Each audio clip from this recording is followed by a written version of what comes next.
Salut les amis, je suis Tai et bienvenue sur le riz jaune.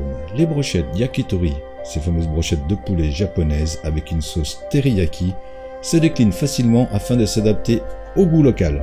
Et les brochettes de bœuf au fromage sauce yakitori rentrent complètement dans cette déclinaison. Sachez que ces types de brochettes n'existent pas au pays du soleil levant, mais rencontrent un franc succès en France. Mais avant de vous lancer la recette, voyons ensemble les ingrédients qu'il nous faut. Du bœuf déjà découpé en carpaccio pour plus de facilité, du gruyère. Pour la sauce teriyaki, vous pouvez utiliser celle que l'on trouve déjà prête à l'emploi, mais rien ne vaut une faite maison. Donc pour cela, il faudra de la sauce soja, du mirin, du sucre, du saké, de l'ail, du gingembre. Et on n'oublie pas des pics à brochettes. Pour les quantités, reportez-vous à la description. Nous, on y va tout de suite pour la petite préparation.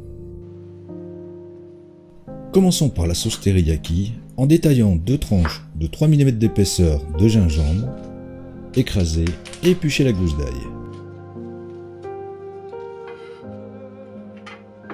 Dans une casserole à feu moyen, y verser le saké, là c'était trop chaud.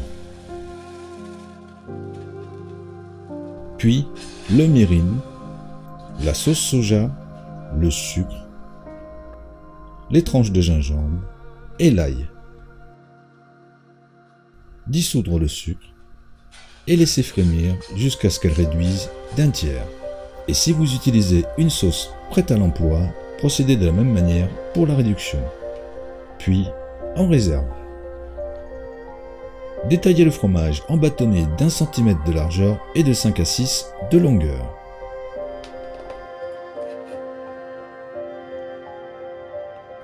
Embrochez avec le pic bien au centre.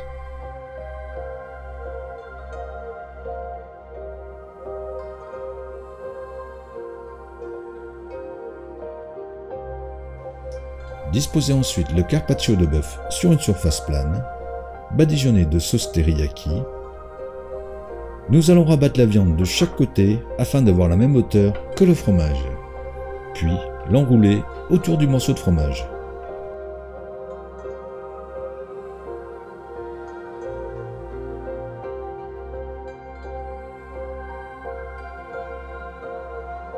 Et rebadigeonnez encore de sauce. Pour la cuisson, dans une poêle légèrement huilée et à feu doux pour que le fromage puisse fondre sans brûler la viande, déposez les brochettes et les retournez toutes les 10 secondes.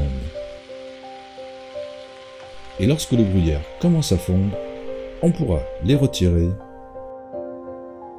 et les déguster.